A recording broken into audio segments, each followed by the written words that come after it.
Hi, my name is Gada and I work in Carrot Care and Excel training. We are going to share with you our colleagues' hints and tips to refresh our knowledge and clinical skills.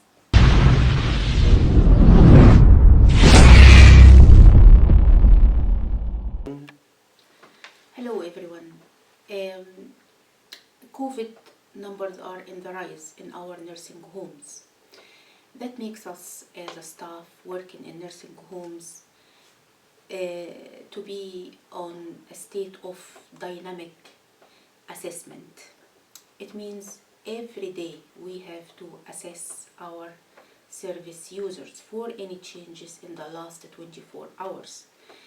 This has been a recommendation from the Public Health Agency in Northern Ireland, and they have suggested 9 criteria or 9 daily activities that needs to be assessed every day for every single client in our case. So first we're going to assess their breathing. Did they have difficulty in breathing in the last 24 hours or worsening breathing in the last 24 hours? Do they have cough or their cough became worse in the last 24 hours? So that means they need to be referred to the GP. Secondly, we are going to look at their eating and drinking habits. Is their appetite still normal? Are they reluctant to eat? Have they lost their sense of taste? The third point we are going to look at would be their level of confusion. If they are already confused, their confusion level increased, or is there a new confusion for the patients or the residents who are not really confused? Did they develop confusion? Then fourth, we're going to look at their mood.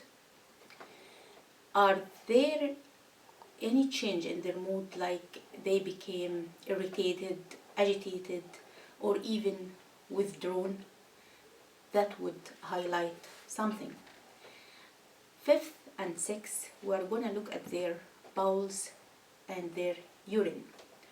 Bowels, has there any change in their bowel habits? Did they have diarrhea? Did they have vomiting? Their urine output, is it normal or is it less than normal?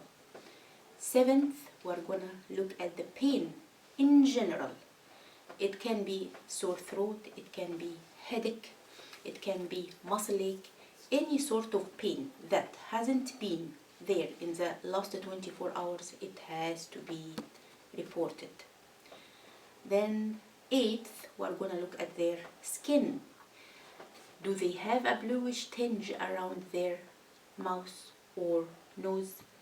Is their skin paler than normal or colder than normal?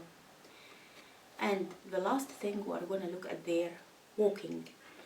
Are they using walking aid as normal? Are they walking as normal?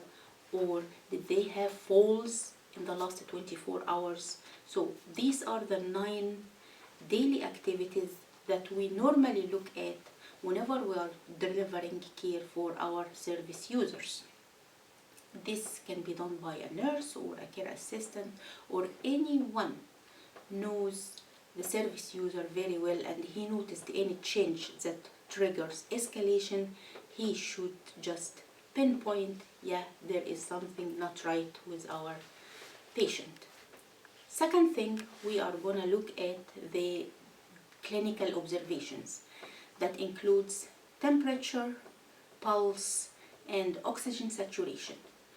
Temperature, we know that the normal temperature is 36.1 degrees centigrade to 37.7 degrees centigrade. So if there is any increase by 1.5 degrees centigrade from the normal, this has to be escalated. Pulse, it's from 50 to 90. If it is less than 50, it needs referred, and if it is more than 90 as well, it needs referred. Oxygen saturation, which is really a very important indicator that there is something wrong with our service user. We know that for normal people the oxygen saturation would be 96%, but if the service user already has respiratory problems, we look at his baseline, how much it should be, and from there we will decide whether he gets referred or no. So these are the recommendations issued by the Public Health Agency, and I thought I would like to share it with my colleagues just to help to reduce COVID-19 in our nursing homes. Thank you.